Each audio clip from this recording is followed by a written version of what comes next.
Hey there, everyone. I've had a weird idea the other day, which is, hey, what if we just pretended that the fish man from The Shape of Water, made by Guillermo del Toro in 2017, was just the creature of the Black Lagoon? Like, actually, verbatim. So let me explain what the hell I mean by this. August 2002, Guillermo del Toro, big fan of the original feature, so much to the point that he sort of, when watching it when he was much younger, almost was rooting for the creature of the Black Lagoon to actively get with the woman that you can see on the poster, who was probably the same woman in the movie.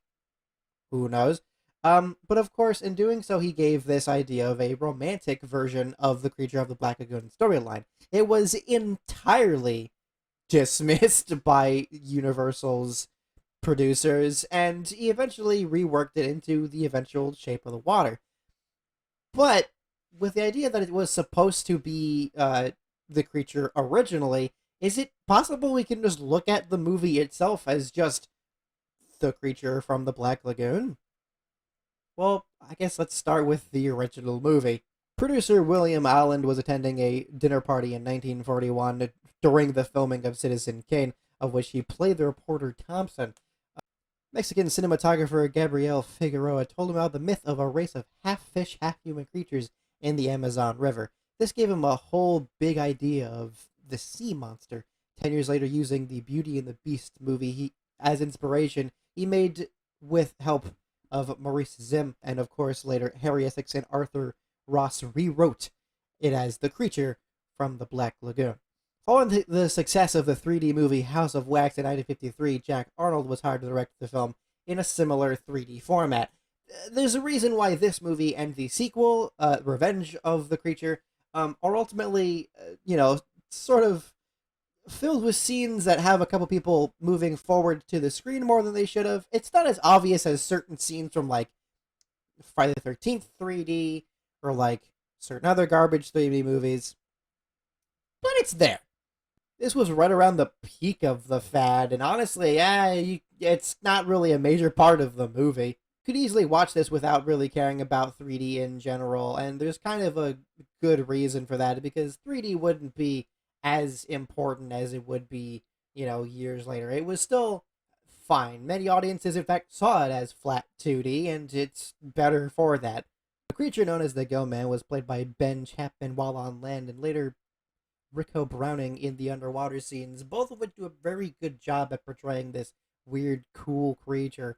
Of course, designed famously by Bud Westmore, who only received the whole fucking credit for half a century, while the other big reason why it even happened was thanks to Disney animator Millicent Patrick, who gained none of the credit.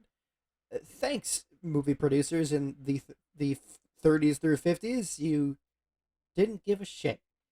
Dr. Carl Maya finds this fossilized hand of this, like, weird, strange fish creature, despite it having, like, 5 fingers on it.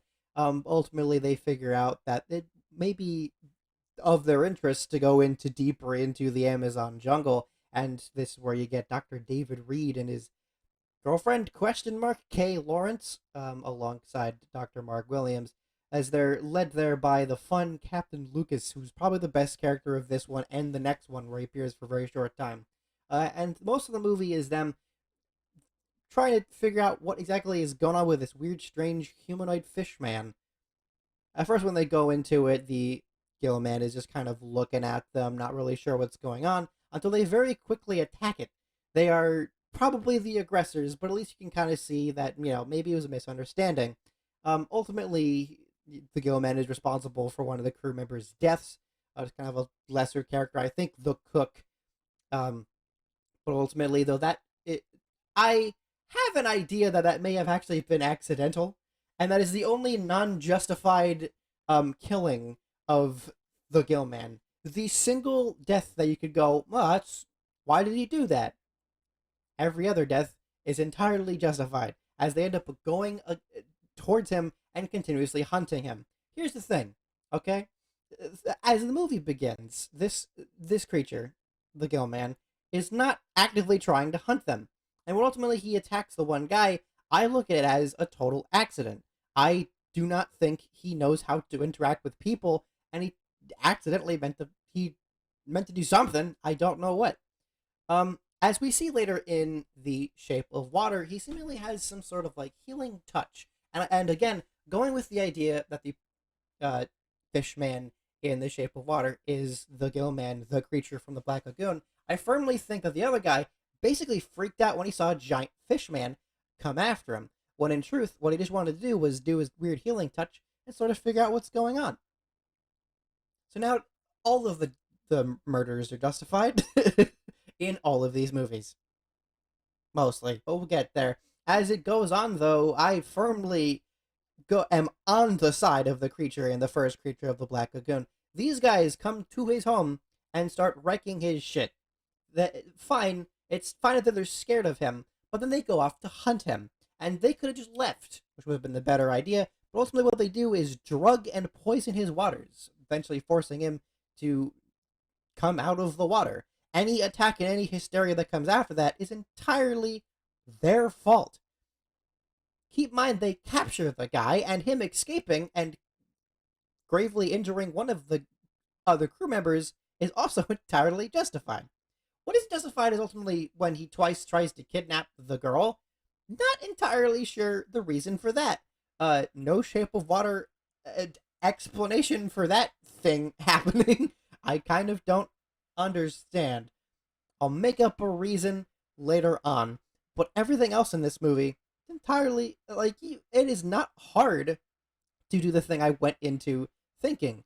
I went into this going, I'm probably going to really jump through a lot of hoops, the idea that, the creature from the Black Lagoon is actually a good guy.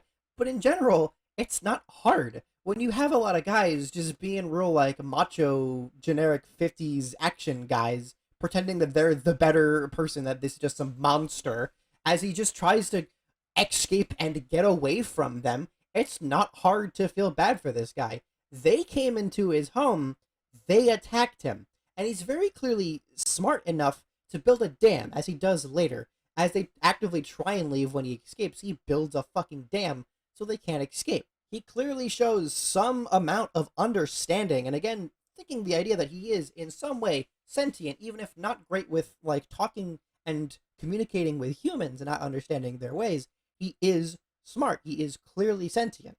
He knows what is a weapon. He knows how to climb up a fucking ladder. He knows how to build a dam. He knows where his home is specifically, as will be seen in later movies, and it will just get more and more that way. At the very least, this movie is structured to be some sort of horror movie. There is, again, a reason why the audience could think is this as a monster, and why the creature is not in the right, and that they are, in fact, in danger, and that they are the good guys, and not the hunters, which I personally think that they are. The humans are the bad guys in this movie, but, the audience could think otherwise, and it would make sense. This movie was clearly made with your general monster movie format.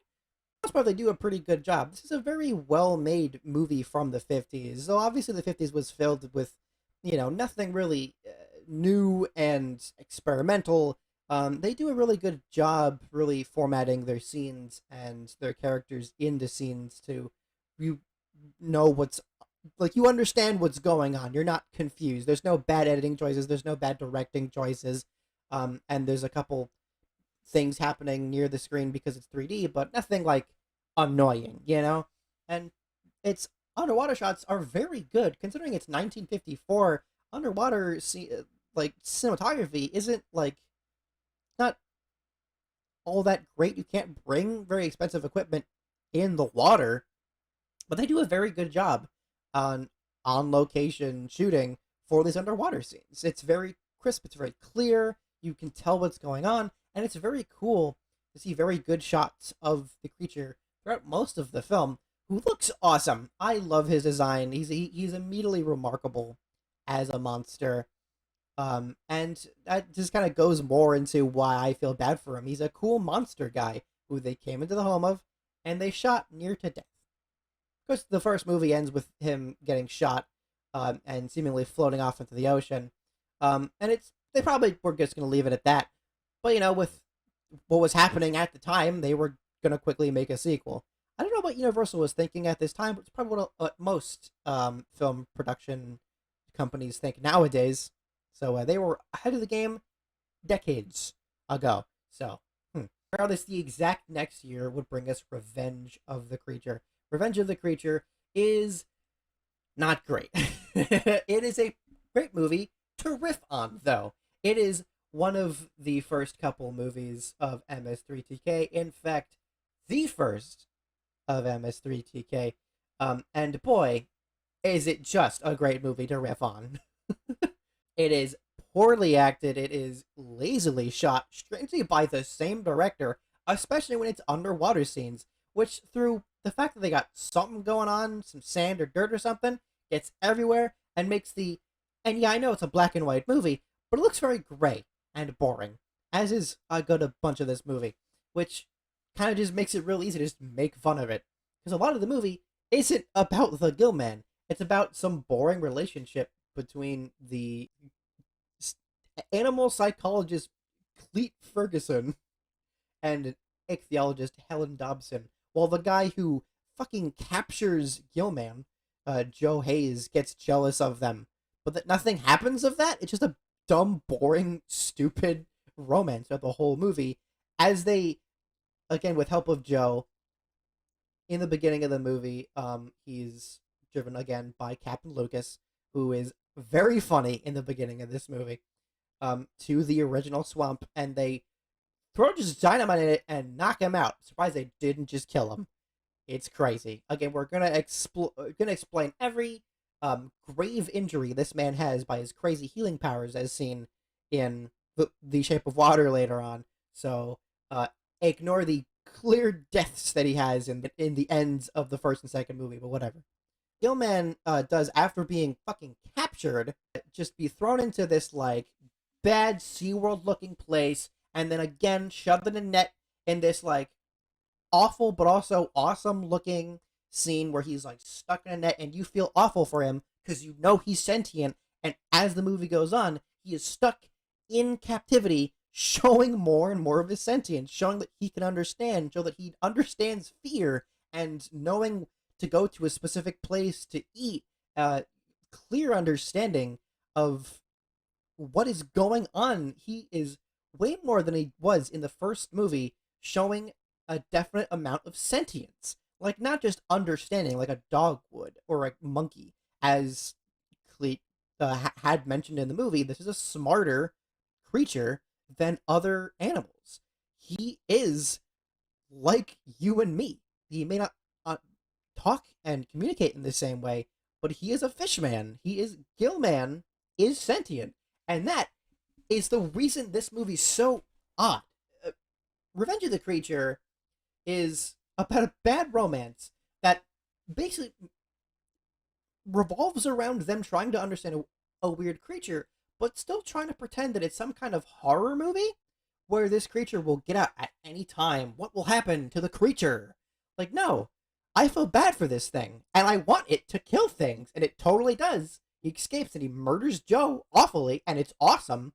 He throws a car and leaves for the ocean, and only comes back for the woman, Helen, for the exact same thing, kidnaps her. He kills when several people get in his way. Less justified is when he just kind of meets some strangers and kills one of them. Though, he's kind of on a rampage, and if it weren't for the people kidnapping him from his home, he wouldn't be doing that. It's very similar to a scene later on. It's very similar to a scene later on in Shape of Water, when he kind of freaks out, he sort of flails around and escapes. I do not think when he attacks the guy at the end of Revenge of the Creature that he meant to. I think he kind of lost track of Helen. She washed up on a beach, and as he was getting back to her, he was like, "Get away, human!" Because at this point, he hates a lot of humans. He just doesn't like them, because every human he's met at this point, except the women, have attacked him. And this is now where I've put it together in my brain. The thing that basically fully justifies everything Gillman's ever done is that because men, are the people that he has been attacked by, he thinks he is saving these women. Again, Gilman's not fully justified, but I don't think Gilman can be demonized by him kidnapping these women. Because in his mind, that he doesn't understand human ways because he has not been taught to yet, because they're not trying to. They're just poking and prodding him with a electric rod. He thinks he's saving the women from these evil guys with electric rods who shock you and shoot you, you know? And that's what happens at the end of the movie. You know, they save the woman from the monster. And no, you fucking shot an innocent creature that you kidnapped originally. At least they have a slightly somber ending of just like, if only we could understand this creature who's maybe an alien? We're not sure about that. And then it ends. Yeah, that's kind of where it ends. And again, maybe that's where they wanted it to end. But it's not. The movie, fully not at all shot in 3D, though not directed by the guy from the first two, was written by the guy, well, he's one of the guys from the first one, who would weirdly later write Octoman, one of my favorite dumb B movies. I didn't know that. That's funny that he would just write the same movie 3 times. That's kind of what this is, basically. You would think, because the movie's called The Creature Walks Among Us, and the thing has him wearing pants, and some like stills I saw are him wearing shirts, that it would be a like Escape from Planet of the Apes type situation, where they try and like humanize him and they try to make him live with the people. It isn't. It isn't at all. And the actual parts in him with that are among the humans are the like last third of the movie. The first 2/3 of the movie are the same shit you've seen before.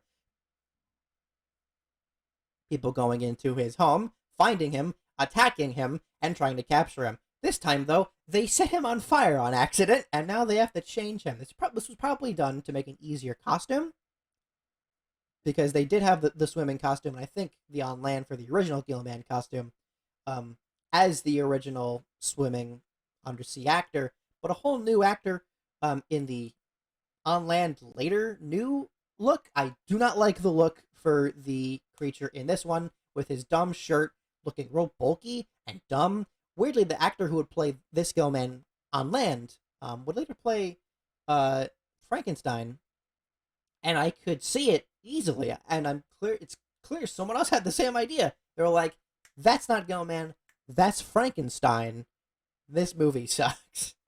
But yeah, this movie is the worst out of the 3, because it's just the same shit you've seen before. Very boring. Not a lot of likable characters. Even to the not much degree there was before, there was at least some fun parts to the characters. There's nothing here. So much to the point that, in fact, one of the characters is the worst fucking character of the franchise. Like, actually, Dr. William Barton gets a group of people to capture the creature, and he's constantly abusive towards his wife, emotionally, accusing her of cheating. So much to the point that she later does. Oops. And that's the plot of that romance. Eventually, it makes him go crazy, and by the time they have the creature in captivity in a regular, non-undersea or water-involved cage, like it's a zoo, he kills the guy that his wife cheats on him with, and tries to blame it on the creature before he goes, "Fuck you, you killed him," showing a clear showing of sentience of, "I didn't do this, that guy fucking did it, fuck him, I'm leaving." And they should have focused more on this. When they got to that part where he like totally murders like a fucking mountain lion after it tries to eat the sheep that are right next to him for some reason, I would have been totally down for him learning more about humankind and understanding them and maybe learning English. And that's eventually, he gets blamed for death again. Escape from Planet of the Apes. They try to integrate with society. They get blamed for something that they didn't do. Now they're hunted. And it's a sad ending. I would have been really down for that.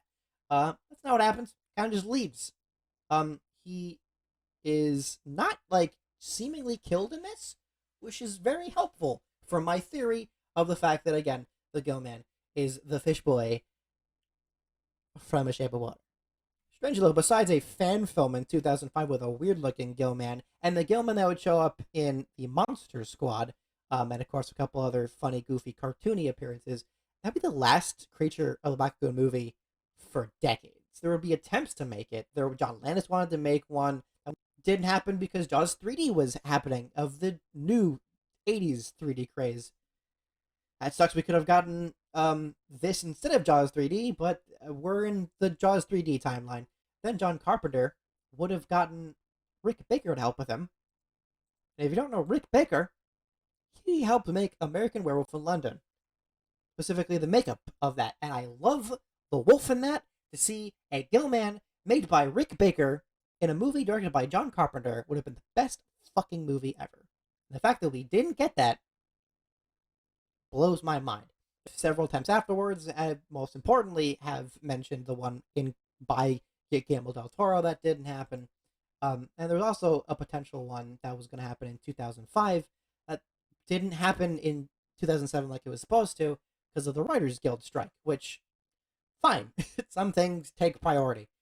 Ultimately, a 2010, later 2012 reboot was in the plans before they eventually tried to incorporate it in Dark Universe. And if you don't know about Dark Universe, let's just say it didn't happen for very good reasons. So because of that, we have never gotten a new creature, and now the only thing we have is the Shape of Water, and it's very good. That the Shape of Water is really good. So Fish Boy in the Shape of Water, who does not have a name, he's played by Doug Jones, who you may know from another fish man from Hellboy. It's very funny that he got, like, he got the guy who played Abe Sapien to play another Abe Sapien-like guy, you know? That's kind of what Doug Jones does a lot. He has a lot of roles like that. He's great. He's a great actor. A great physical actor specifically. But he, very similar to the other movies, is captured by the government, and they sort of test him to see what's going on, and they have the plan to whole ass vivisect him to really find out what he can do and what they can use that for to, you know, fight the Russians. It's the Cold War. Might as well potentially use whatever the hell is inside him to potentially make something, some kind of super soldier, fish people or something. Would like to see that movie, but not if it means killing the Gill Man. So can't do that, guys. Sorry. And that's exactly what Elisa Esposito thinks. She is a mute after the fact that she got scratched on her neck when she was much younger. She works as a cleaner with up of Octavia Spencer's Zelda. They're very funny together. They sort of find this fish out, and she quickly makes a friendship with this fish, and with her roommate slash other friend Giles, played by Richard Jenkins.